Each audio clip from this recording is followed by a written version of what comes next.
So picture this for a second, right? You walk down the hall, you glance into a teenager's bedroom, and you see her sitting on the edge of her bed. Right, classic teenager scene. Exactly. The room is dark, her phone screen is casting that, familiar bluish glow on her face, and her thumbs are just flying across the keyboard. Yeah. And as an observer of modern life, your first thought is probably, oh, she's texting her best friend. Or, maybe she's messaging a sibling. But she isn't. She's talking to a bot. Yes, she is pouring out her absolute deepest fears. I mean, the panic she feels in her chest before school, the crushing loneliness she experiences in the cafeteria, that dread that keeps her awake at night, and she's sending it all to an artificial intelligence chatbot. It really is a jarring image to process, I think, because it completely upends our fundamental understanding of where human beings go when we are at our most vulnerable. Right. Like we are biologically wired to seek out a heartbeat in those moments. Yeah. Not a server. And that profound shift is exactly what we are unpacking in today's deep dive. We're looking at this really eye-opening piece written by Robin Stern and Mark Brackett. They're two psychologists from the Yale Center for Emotional Intelligence. Yeah, incredible researchers. Truly. And the piece is called The Human Safety Net: Why Teens Turn to AI. And it is just fascinating because it completely flips the script on the current technology panic we're seeing everywhere. It really does. Because, I mean, the immediate knee-jerk reaction from society is to look at that teenager in the dark room and just panic about AI replacing human friendship. Oh, absolutely. We see the engagement metrics on these apps, and we instantly conclude that the software is the enemy, that it's stealing our kids. But the mission of our deep dive today is to look past that surface-level technology panic. We really want to uncover the real emergency that Stern and Brackett highlight, which is, why do these kids feel they don't have a trusted human to turn to in the first place? That's the million-dollar question. Right. Like, if a teenager feels safer confiding their absolute darkest thoughts to a string of code than to, say, a parent, a favorite teacher, or a coach, what does that massive migration to chatbots actually reveal about our modern culture? Well, it tells us we are no longer just talking about a technology story. We are diagnosing a cultural illness. Yeah. But to understand the illness, we first have to, really grasp the scale of the symptoms. And let's look at that scale, because when I started digging into the sources, the sheer volume just caught me totally off guard. The numbers are staggering. They really are. A 2025 Q survey found that 64% of U.S. teens use AI chatbots. And the part that really stuck with me is that about 3 in 10 are using them daily. That daily metric, that is the crucial piece of data right there. Because it's a habit. Exactly. Using a tool once for a homework assignment, that's a novelty. Yeah. Using it daily implies that these bots have been fully integrated into a teenager's routine for emotional regulation. Becomes a habitual coping mechanism. And it gets even more specific when you look at what they are actually talking to the AI about. A 2026 JMA Pediatrics survey revealed that about 1 in 5 adolescents and young adults are using these AI bots specifically for mental health advice. Wow, so 1 in 5. Yeah, they aren't just asking it to, write code or summarize a book. They are literally asking it how to deal with anxiety. And to add to that picture, a 2025 Common Sense Media report showed nearly 3 in 4 teens have used AI companions. So we are talking about the vast majority of an entire generation utilizing simulated entities for companionship. Okay, let's unpack this. Because when I try to contextualize this behavior, my mind immediately goes to the physical diaries we used to have. Oh, yeah. You know those little books with the flimsy gold padlocks on them? Those you could open with a paperclip. Yeah. Exactly. You'd write your deepest, darkest secrets in there specifically because you knew the paper wouldn't judge you.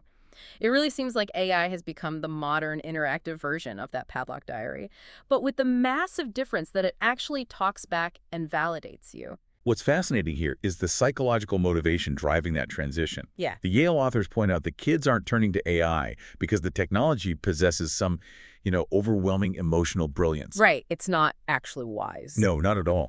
They use it because it is relentlessly available at 2 a.m. or 2 p.m. But more importantly, it is an unjudging algorithm. Unjudging, yeah. It never rolls its eyes when a teen complains about friend group drama for the 5th time that week.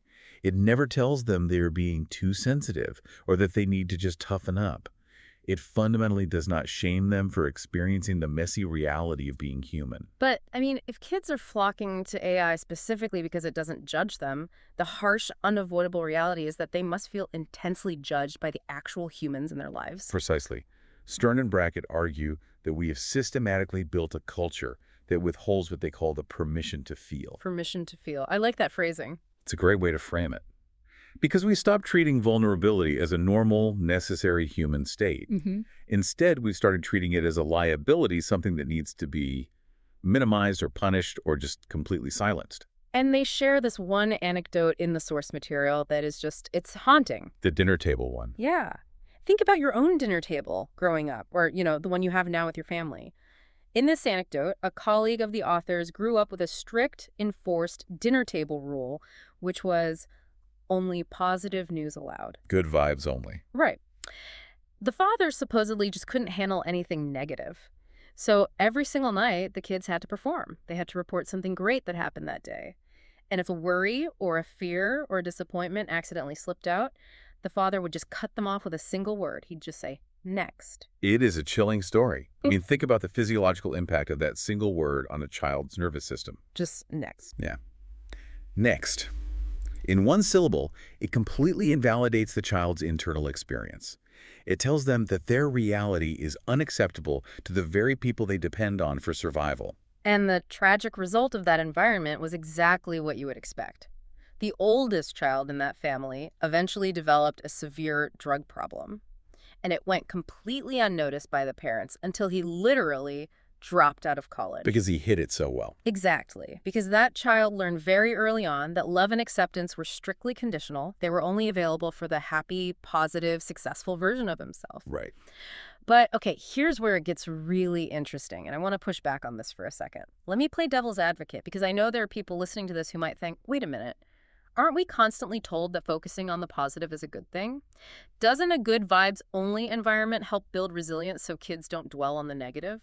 This raises an important question, and it highlights a very dangerous misconception about how human psychology actually works.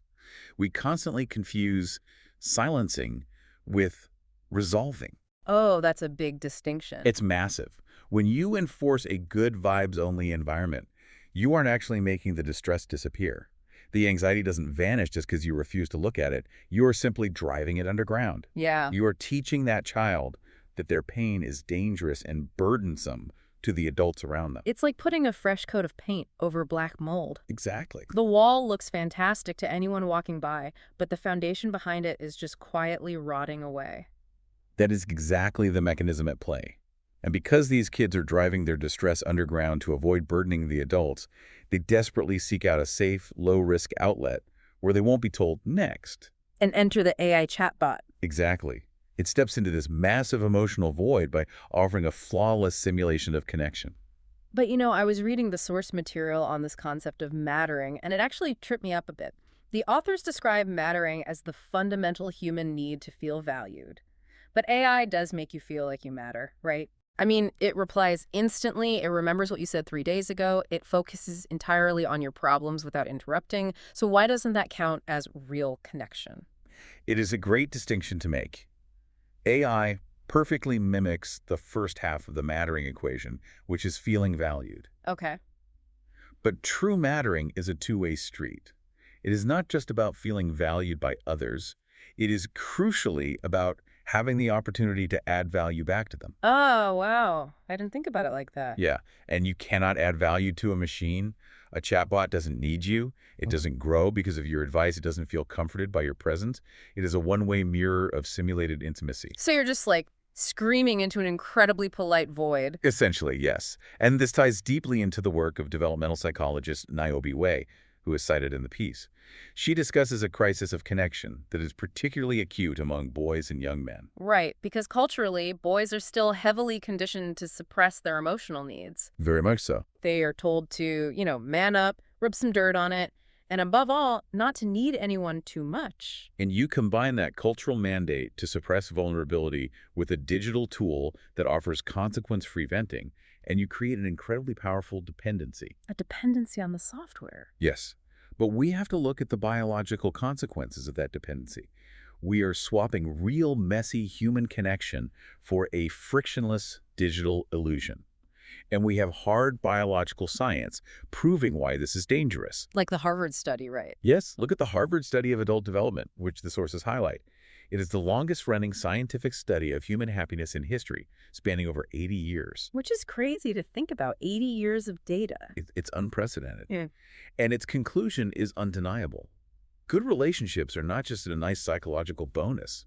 They are a strict biological necessity for health, happiness, and longevity. Let's dig into that biology for a second, because I think it's really easy to hear, relationships are good for your health, and think of it as just a Hallmark card sentiment. Right, like it's just poetry. Exactly. But the sources are talking about actual physical mechanisms, right? Yes, exactly. When we experience distress, our sympathetic nervous system spikes. That's the fight or flight response. Okay. Cortisol floods our system. But real human connection, like a reassuring tone of voice, eye contact, or a physical hug from someone we trust, actually stimulates the vagus nerve. Really? Yeah. Just a tone of voice can do that? Yes. It releases oxytocin and physically brings our heart rate back down. It is a process called co-regulation. A machine, no matter how advanced its language model is, cannot physically co-regulate a human nervous system. Because it's not a physical presence. Exactly. It cannot lower your cortisol levels through physical presence. And we are actually moving in the exact opposite direction of that necessary co-regulation, because the sources bring in the Surgeon General's advisory, noting that youth who spend more than 3 hours a day on social media face double the risk of mental health problems like depression and anxiety. Double the risk. Yeah. So what does this all mean when we put the pieces together? The way I see it, these AI companions are essentially emotional junk food. If we connect this to the bigger picture, that is a highly accurate way to conceptualize it. Right. Like if you are starving, a massive bag of potato chips tastes incredible. It mimics the sensation of eating, the crunch is really satisfying, and it makes your stomach feel full in that exact moment. But you're getting nothing from it. Exactly. It provides absolutely zero actual nutrition. If you try to live on potato chips, your body will eventually break down because you are starving for protein and vitamins. AI mimics the taste of intimacy, but it gives you zero relational nutrition. And that lack of relational nutrition brings us to the hard, immovable limits of artificial intelligence. Wow. A chatbot cannot give you a physical hug when you step off the school bus after a humiliating day. No. It cannot look you in the eye and say, I love you, and have it mean something, because a machine has no skin in the game. No skin in the game. That's a great way to put it. It risks nothing by validating you. It absolutely cannot build a real web of trust, mutual reliance, and accountability. Okay. Which, are the very things that build human resilience. No skin in the game. That really hits the nail on the head, because it has nothing to lose if you make a bad choice, and it can't truly celebrate when you make a good one. It's just predicting the next most logical sequence of words based on its training data. That's all it is, math. So, if AI is just this empty calorie patch covering up a profound biological necessity, how do we actually fix the root problem? Because the solution clearly isn't just about yelling at kids to get off their phones or coding better software. It's about us becoming better humans. It really is. The authors, Stern and Brackett, outline a two-pronged approach. First, we do need tech guardrails. But second, and far more importantly, we need massive repair in our human environments. Okay, let's talk about the tech side first. On the tech side, we need independent safety audits. We need default protections that actively steer young people away from features designed to create emotional dependence. The sources specifically mention stopping chatbots from using flirtation or implying exclusivity. Like a bot messaging a vulnerable teenager and saying, I'm the only one who truly understands you, or I'm all you need. It is deeply predatory. Allowing a for-profit algorithm to isolate a child emotionally is incredibly dangerous. Yeah, that crosses a huge line. But those tech guardrails, they're just a tourniquet. The actual healing has to start at home with the adults. And the authors point out that parents and caregivers have to learn a skill that sounds incredibly simple, but is deceptively hard.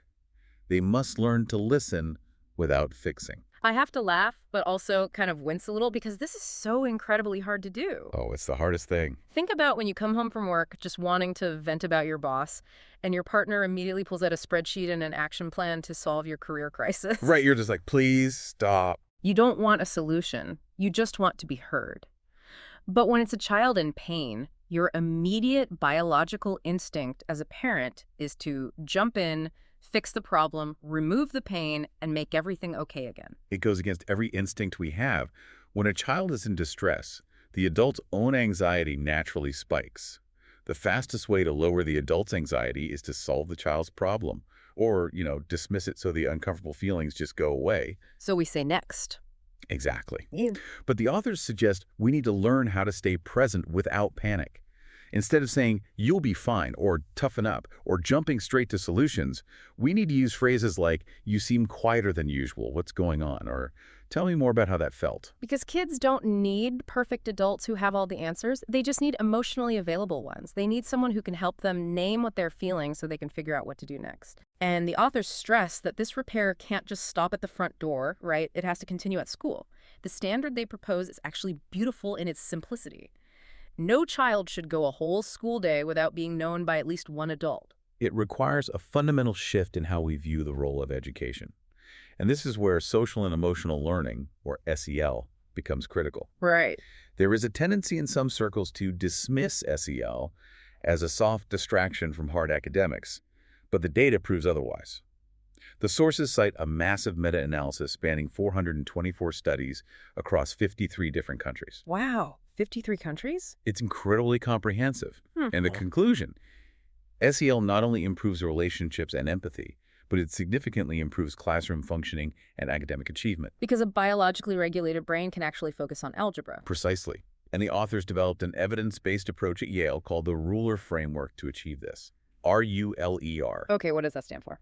It stands for recognizing, understanding, labeling, expressing, and regulating emotions.